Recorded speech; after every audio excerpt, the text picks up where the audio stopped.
Welcome tonight in the name of the Lord Jesus Christ, and God bless you.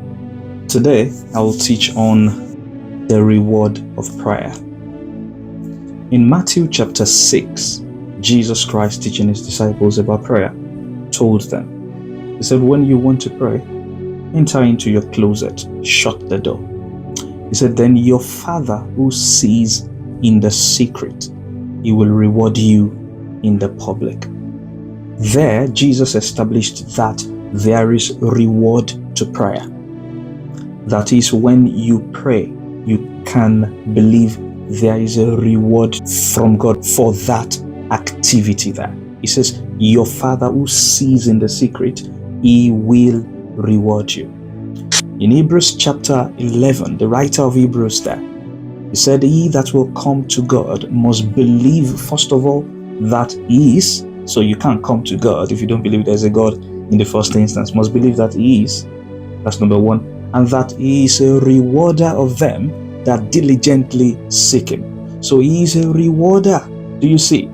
The scriptures establish God as a rewarder of them that seek him. So believe. He said they must believe that God is and that he is a rewarder. So you must believe in the reward system of God. You must believe that prayer releases reward from the Father. Believe it. Believe in your prayers. Believe that you are not praying in vain. Believe that this is not just an activity that is done as part of a religious exercise. No. Believe in the effectiveness of your prayer and that there is reward to it. Now, what kind of activity leads to this public reward? Jesus said, your Father who sees in the secret. In other words, there is prayer said where other people are not aware of it. It is you laboring in prayer outside the space of visibility. And all of a sudden, when God starts to reward you, you jump out and people say, where is it coming from? What happened? What did you do? And all that there. Right, forgetting that there were years spent investing into prayer there. And then the Father saw that and began to reward you. Do you see? So there are the unknown years. There are the days that you spend in labor, in prayer there. Nobody knows you are praying. All right. Thank God for public prayers. Thank God for congregational prayers. And these are very powerful. But there are prayers said that you can only say that God is your witness. Paul the Apostle said this to the Romans in Romans chapter 1 and verse 9. He said, for God is my witness whom I serve with my spirit, right? That I pray for you day and night. He was telling them, he said, I pray for you. So you guys don't know, but I said, but God is my witness. There are prayers like that, right? There are prayers like that you say, and you say, God knows I pray there, right? You can't begin to tell people, you can't begin to say it, but when the evidence starts to show. So Paul was saying to the Romans that, listen, these things, right, I'm praying for you. No wonder he was able to write very beautiful revelation to those people. And today we're reading the book of Romans, all right, we're talking about Apostle Paul and all that. Public announcement comes from secret place labor in prayer. So keep praying. Your prayers are being answered. There is a reward to prayer.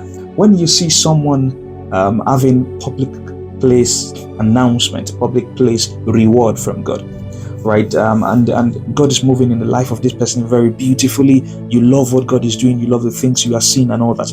Now, if we are not very careful, what we tend to do is to try to copy the result we are seeing. That is, we see the harvest in the life of the person and we try to copy those things. Now, the danger in that is that we'll move into carnality because we'll try to reproduce that result based on your understanding. The right thing to do is to look at the seed of prayer that produced that public place reward.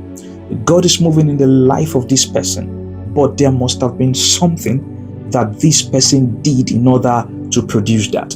And this is the difference between Adonijah, the son of David, and Solomon, the son of David. Adonijah wanted to reproduce the fame and glory of his father. And he thought the way to do that is to gather the men that his father had around him when he was in power, in his prime days. So he called Joab, called all the people together, called them to a feast. And that way, he was positioning himself for the fame and glory of his father. When the father, King David, heard about it, he must have laughed. He called Prophet Nathan and said, get the animal that I ride on. He said, now make sure that my son Solomon sits on it and ride throughout the city. Let him just ride throughout the city on it. Look at that there. There is the hearse, the colt that God gives to you that causes public place announcement. When men see you on it, they know that God is causing this one to ride. This is the man that the king has chosen. It becomes obvious. Don't bother copying public place reward. Look out for what seeds were sown in the secret. The labor in the place of prayer. The days of intense prayer, heartfelt prayer that produced or is producing the result. That's what you should copy. Do not forget it. Your prayers are working. Don't get discouraged. Don't let the enemy tell you that it's not doing anything. It's not true. Jesus promised. The Father sees. The Father sees. The Father sees. He sees. He sees. And he will reward.